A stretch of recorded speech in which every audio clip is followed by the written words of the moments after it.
Good afternoon and welcome to another edition of Editors Forum on Galaxy Television. I am Layo Shobo for Lauren Shaw, and I have a feeling that it's going to be a another wonderful edition, because so far so good, back to back. It has been very, very great, wonderful conversation and analysis. And today I have a feeling that it will not be an exception.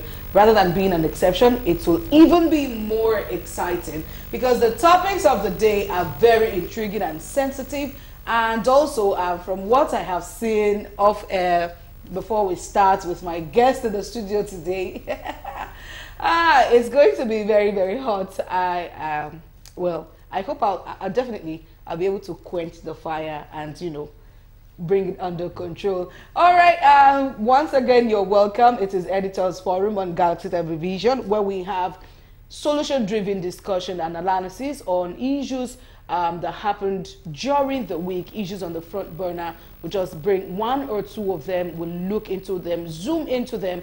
What are the issues? What are the solutions that will make our nation all together a very beautiful place? And before we go ahead to the topics of the day, I'll just run you through 1, 2, 3 things that happened during the week. On Monday was the Armed Forces Remembrance Day celebration, the day Nigeria remembers the fallen heroes, those who sacrificed their lives at the war front. January 15 is usually the day Nigeria celebrates that, and Monday last week it was very, very eventful. All the 36 states and the Federal Capital Territory in Nigeria celebrated the fallen heroes, laying of wreaths, freeing of the pigeons, and every other ceremony that followed. It was a very, very beautiful one. And also on that Monday, we heard the Nigerian National Petroleum Company Limited, Nnpcl, saying it has concluded plans to hand over the Port Harcourt Refinery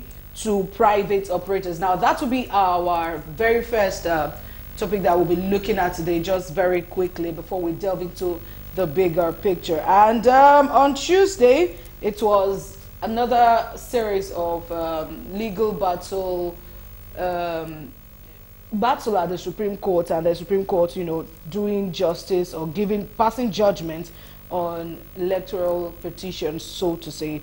And on Tuesday night, it was a really sad one at Bodija, Ibadan, where explosion rocked, and that is very big topic for the day. We'll be zooming into that, looking at, okay, what could have happened, what the government is saying, what the residents are saying, and every other thing. And moving on to, on Wednesday, a federal high court in Abuja declared null and void the provisions of the Nigerian Broadcasting Code that authorizes the National Broadcast Commission, NBC, to impose fines on broadcast stations for breach of codes, blah, blah, blah. There was a case against the NBC as instituted by the Media Rights Agenda, and MRA, over the 5 million naira fine that the NBC slammed on some broadcast stations. And the Supreme Court came out on Wednesday to say that is beyond the jurisdiction of the NBC, that the NBC has no right to slam fines in that manner on broadcast station, as it is not a judicial arm, so to say. I would like my guest in the studio to give a very quick reaction to that. I will be stopping there. Because, of course, a lot of things happened on Friday. Series of court judgments again from the Supreme Court, and then the kidnappings all over Abuja. That was a very sad one. But then we hope that things will get better, especially with the FCT minister calling on emergency meeting, holding emergency meeting, to work out modalities on how to solve the insecurity issues in the FCT. All right, to my guest in the studio, there is this man I've been running after for a very long time. And 2024 January, it is that he is in the studio with me. I'm talking about Mr. Nnpcl. He's a PR and media consultant and a public affairs analyst. Thank you so much for being here. It's nice to be. It's a new year. It's a new me. New year, new me. I like that. And of course, I have my very, very wonderful, wonderful guest. I mean, Mr. Rio has been consistent over time, and I really love that. I have Mr. Olusegun Ario. He's the editor, Urban Express News. Thank you so much for being here once again. Well, before we go for that, Okay. What? This we are an editors forum, Mr. No, I Saka, can't be gas okay. This is editor. Okay. I don't. Okay. You see what he's doing to me on live TV. No, just I can't do gas okay. Oh, thank you. You're welcome. Okay, so I was saying I wanted to give a quick reaction to the Supreme Court judgment on NBC slamming fines on broadcast stations. The court is saying NBC does not have that authority, that right to slam. That its duties are just to regulate the actions and operations and activities and not slam fines. I think I'm happy with the judiciary, and they still need to go further, not just NBC, I think to other government agencies that, allocate powers to themselves, infringing on the powers and the rights of the court. You cannot, if you think you have a case against somebody, the best you can do is probably take him to court, make your case in court, and the court, based on, extant laws and provisions of our laws, determine and decide appropriate punitive measures if found wanting, and the pronouncement of guilt comes from a court. Same thing I was going to talk about the EFCC, because taking us back away from this was when Betta Edu was invited with some other people to the EFCC, and the EFCC all of a sudden arrogated powers upon itself to withhold their passports. It's also wrong. It is the courts that can decide to infringe on the rights or probably restrict the rights of any individual or corporation, organization, not institutions of government. Do you Yes, agree with that? I agree with Saka on that, and then to say that the court has a right to decide. That is why it's a judicial arm of a government. Many governments who hold all these things, against themselves. For example, building the government will just come and then collapse, put a sign on any building, and then the next thing they will just carry bulldozer there, they collapse that building, without no interpretation of the court. This thing went on debate. I'm a physical planner, even beyond being a qualified journalist.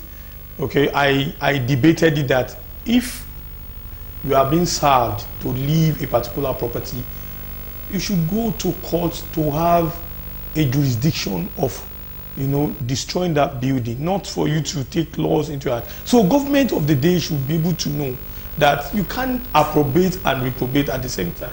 Yes, you can, stay stop work order, do all those, but you must go to court to say, we need, a judgment to evacuate or to demolish. Because the right to the property is enshrined in the Constitution. You just don't do that.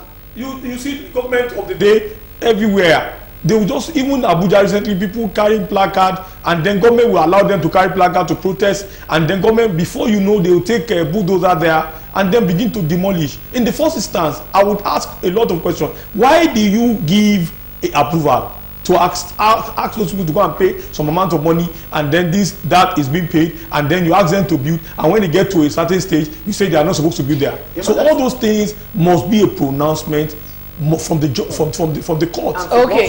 No. I think we'll have to. No, just a quick one. Okay. In fact, it's not just about just making that pronouncement. The court has to establish that the person has either gone against one foul of either physical planning or environmental laws. Yes. Okay. Yeah. And should leave those laws in the state to our Constitution is not against, some sections of the provisions of the Constitution. Yes. All right, we'll have to move away from that to the main topics of the day. And I made an error earlier. It's not the Supreme Court. It's a Federal High Court in Abuja. Yes. Apologies. It's a Federal High Court in Abuja. So, okay, going to our first topic of the day. The Nnpcl seeking to hand over operations of the Harcourt Refinery to private operators. Now, this is a thing that has been advocated for by the Speaker of the House of Reps, Tajudeen Abbas, saying we have these refineries, most of them are moribund, and that was before the PH refinery came alive in December. Mechanically? So mechanically, yeah. So he was saying we should privatize them. And one thing he made mention of that I held on to is that the government still does not want to agree or come to terms with the fact that it cannot run some businesses. Talking about the refinery, handing over, being in charge of the refinery. Let me say something on partnership. There are terms, you know, I deal into consultancy too, and I know that there are terms and conditions into partnership. The terms and conditions must be of interest to the two parties.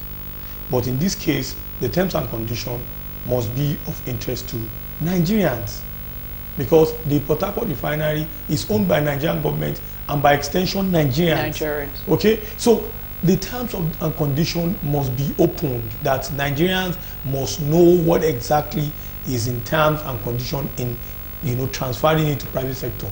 We have seen what is happening in electrical. But do you think it's a good move, though? It can be good if it can if the intention is sincere. It is for the purpose of Nigerian people. But we have seen IKDC and the rest of them, what they do. You can imagine what IKDC came to a flat beside me. This person bought this what's it called, transformer? What's it called? Is it that normal meter for tariff?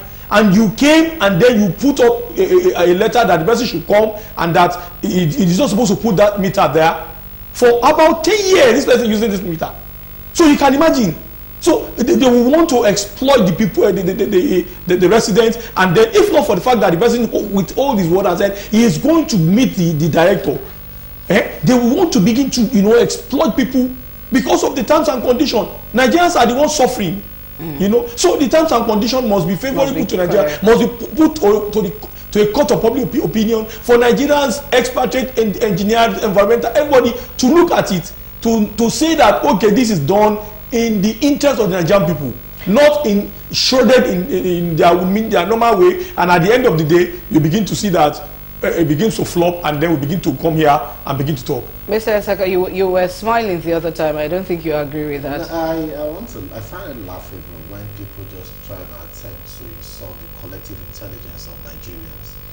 If at some point you feel the government doesn't have business in business, why did the government plow so much, you know, of commonwealth into the revival of the Port Harcourt refinery to hand it over to private investors to run? Why didn't they call the private investors to plow their funds into it and come up with the terms of agreement that have a reflection on their return on investment? I'm not surprised, you know, it's a template that they've been used to. If you look at Lagos State, taxpayers' money, created a special corridor for BRT buses, but BRT buses being operated by personal or by corporate people that did not spend a dime on that, and you know, government resources and everything is being given to some people to make profit. It's wrong. It's an operation. And it's just, you know, when I look at this Nnpcl and I look at Mele Kyari, I don't know why Nigerians are still trusting him, and I'll tell you why. If you like, you can take me to court, and there are things in public opinion to say why you should not be trusted with public institution. It was that the ad hoc committee on subsidy whatever during the administration of former President Muhammadu Buhari, and this was a man that could not answer a simple question of how much liters aggregate we consume in the day. He couldn't. He went there to such a sensitive briefing without any documents, and he was so arrogant to tell them that they should believe what he's telling them offhand because he's the MD of Nnpcl at that time. And this was the man that sat down as the chairman, as the MD of Nnpcl, now Nnpcl, that went on a borrowing spree to buy into the shares of Dangote Refinery. This is a man that I think under him, I don't think it was under his administration, then we had a crude oil whatever deal with Nigeria Republic, that we're going to give them crude to get some petroleum products on them. Till date, no, that is not still open to Nigerians. And you think, hi, the Nnpcl, you think anything good will come out from his Nazareth? Hell no. I will not, because his antecedents is there. I don't know just like I will blame, and I just like tell people that former President Muhammadu Buhari lost me because of his retention of Governor Nnpcl as the central bank governor. This administration lost me from day one with the retention of Mele Kyari and by extension Yusuf Bichi, the DSS guys, what are they still doing there? Mele Kyari that sat, if you look at the subsidy payments in the last year of the administration of President Muhammadu Buhari, you will cry. It jumped from 260 something billion that was going to cover a quarter to 400 and something billion to 1.4, depending on the figures, they could say 1.1, 1.2, 1.4, and some instances they now push to 1.7. Then all of a sudden from 1.7 jumped to 4.3 trillion naira. Crying out loud, what are we? Is it genius that are talking that is? And it's just commonsensical. I drive to a fuel station today to fill up my tank. Probably will not go to the fuel station for the next 3-4 days. So we can't have a constant figure, but we can have an argument between this time millions of liters to these millions of liters daily. He didn't even give us such figures. We don't even know we arrive at 4.something trillion. And when they tell us that government doesn't have business in business, you look at them and you laugh at them that they don't know what do they live alone within Nigeria, just their knowledge is restricted to Nigeria. Doesn't know what it's called Aramco. Aramco is Saudi Arabia state-owned oil company. When the Russian-Ukraine crisis started, Aramco, as at August that year, overshot its projected profit for the year by $80 billion. And that was plowed back to the country for social investment and social well-being. Gazprom, the popular Russian state-owned company. So why is Gazprom not bankrupt?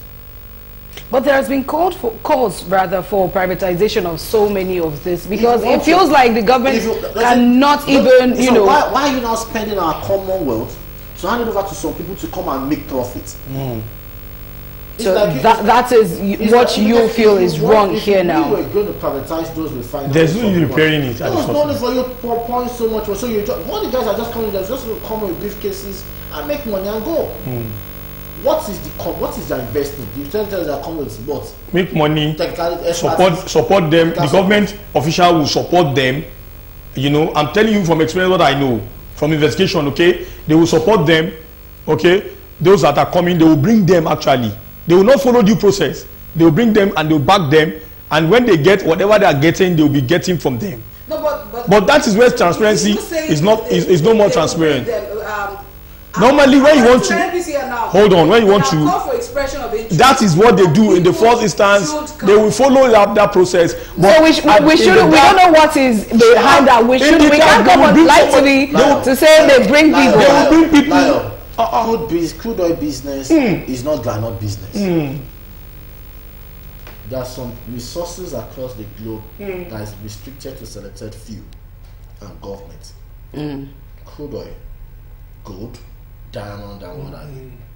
So you cannot jump into it as an individual.